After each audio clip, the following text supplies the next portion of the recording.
The bar at Nexus Station fell silent when Jake Murphy stumbled through the airlock, his exosuit torn and leaking strange phosphorescent fluid.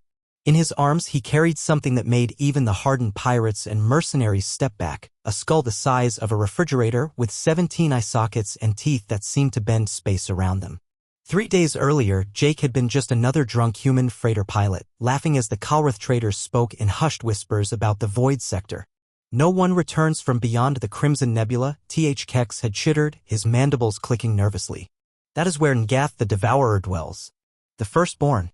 The god of the dark. Jake had slammed down his synthesized whiskey. 100,000 credits says I'll go there and bring back a souvenir. The entire bar had erupted in laughter. Humans were known for their recklessness, but this was suicide. N'Gath wasn't just a legend. Entire civilizations had records of its devastation. Planets stripped of life, stars drained of energy, species erased from existence for merely approaching its domain. But Jake was 3 months behind on his ship payments and drunk enough to think immortality was negotiable. His rust bucket freighter, eloquently named Hold My Beer, dropped out of hyperspace at the edge of the Crimson Nebula. Every instrument immediately failed. The view screen showed nothing but absolute darkness. Not the darkness of space, but something that seemed to eat light itself. Computer, full scan. Error, cannot scan. There is nothing to scan. Also, we're all going to die. I really need to update your personality matrix, Jake muttered, engaging manual thrusters. The journey through the Void Sector took 18 hours. 18 hours of nothing. No stars, no debris, no radiation. Just an oppressive emptiness that made Jake's teeth ache. He survived on stimulants, bad music, and pure human stubbornness. Then he saw it. N'Gath the Devourer wasn't floating in space. It was space. A massive biostructure the size of a moon covered in void-black flesh that absorbed all light. Eyes like dying galaxies opened across its surface, each one focusing on Jake's tiny ship.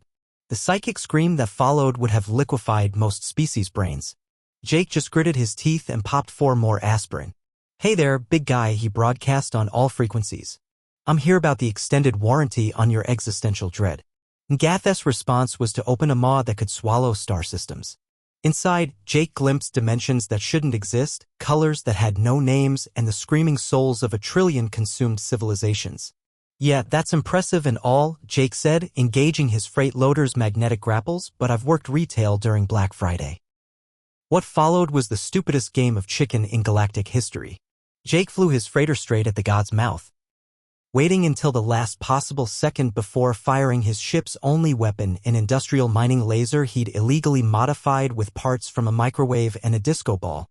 The beam, spinning and refracting in patterns that belonged more in a nightclub than a battle, struck one of N'Gath's universe-sized eyes. The god recoiled not from pain, it was beyond such concepts, but from sheer confusion. Nothing had ever been stupid enough to attack it before. In that moment of cosmic bewilderment, Jake's grapples caught something, a tooth the size of his ship. The ancient Fong came free with a sound like reality tearing. N'Gath's roar of rage opened wormholes to dead dimensions.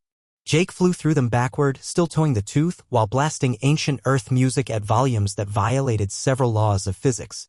What are you? The god's psychic voice thundered across existence. I'm human, baby. We put pineapple on pizza and milk in first before cereal. Comprehend that. The philosophical damage of trying to understand human decision-making stunned N'Gath long enough for Jake to reach the nebula's edge and jump to hyperspace. Now, standing in the bar with his impossible trophy, Jake watched the assembled aliens struggle to process what they were seeing.